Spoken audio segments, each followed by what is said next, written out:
Hi guys, welcome back to another video. Well, as the video title suggests, this is a little tip that I've picked up from another couple of YouTubers that are using the same technique I'm going to show you.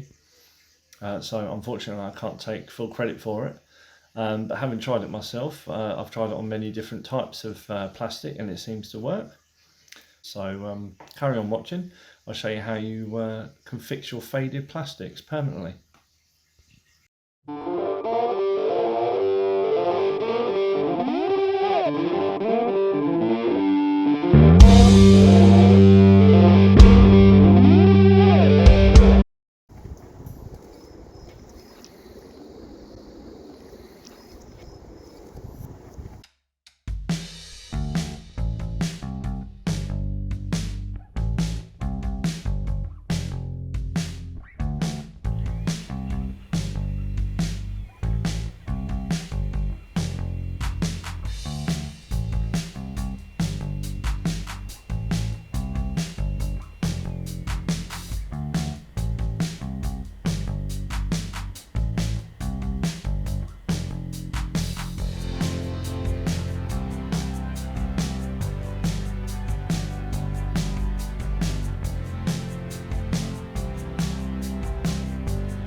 So I hope you found that useful, just proving that you don't need to paint all your plastics. You can pretty much restore them back with something as simple as a hot hairdryer or a heat gun.